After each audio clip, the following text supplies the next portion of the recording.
نیخترش مشزن نامداری جهانی کانور مکگریگور واخوری نموده در بابت کلیپ نوش که دنیا رو به حیرت آورده است صحبت کرد و پیش خود مقصد گذاشت که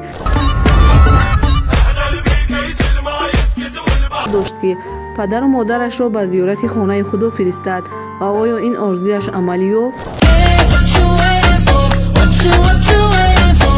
این چی سرود بود و چرا گنرال کلانش را به مردمی اذیت کشیده فلسطین خیر میکند؟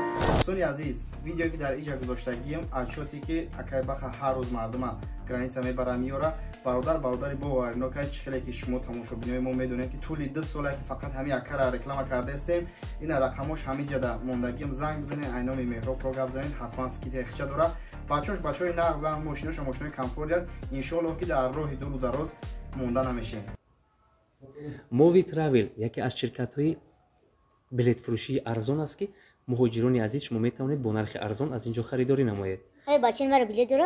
از خورد تو کلان میتونن به ملال از نام کانال مهراب رو حرف زنن سکیتکش کتی ارزان نمیشه آقا؟ بله میفروشن. من رفتم. الکی این کس تصمیم گرفتن که به روسیه روند و از اویاکاسای ما استفاده بودن. عبدالرزیق با کانور مکگریگور ورزشگری مشهور دنیا واخورد. عبدالرزیق سورپریزی نوبتیش را پیشکش ساخت که از تماشایش همه به وجد آمدند. این چی سرود بود و چرا گنرال کلانش را به مردمی اذیت کشیده فلسطین خیر میکند؟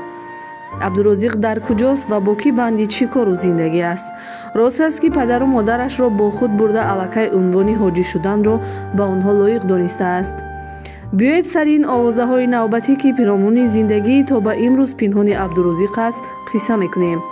عبدالرزیق ایگاموف جوانی 20 ساله تاجیک که او را الکی تمام جهان اعتراف نموده است هفته قبلی با ورزشگر انیخترش مشزن نامداری جهانی کانور مکگریگور واخوری نموده در بابت کلیپ نوش که دنیا رو به حیرت آورده است صحبت کرد و پیش خود مقصد گذاشت که فایده از این کلیپ دادهش را به مردمی اذیت کشیده فلسطین خیر میکند.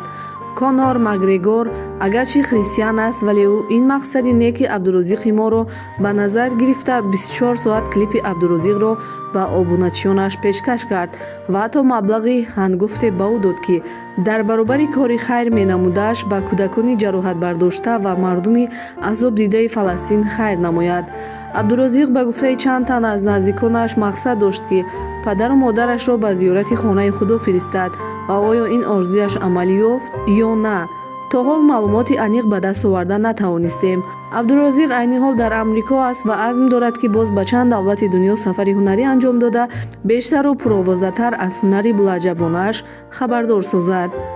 شبنم سوریا و مبارز عثمانوف از میان چهره‌های معروف صنعت تاجیک در اینستاگرام پستی جالب اطراف سرود سال نوی عبدالرزیق که می‌خواهد مبلغ بیشتری به دست آورده و مردمی فلسطین از نام خود خیر سازد نوشتند و از او با احترام بلند آفرین خواندند.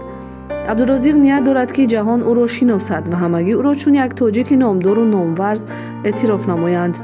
ما باز با معلومات‌های جالب دقت باز اطراف زندگی نوی عبدالرزیق برمیگردیم. با کانال مهراب را ابونه شدن را فراموش نسازید. با ما بمانید.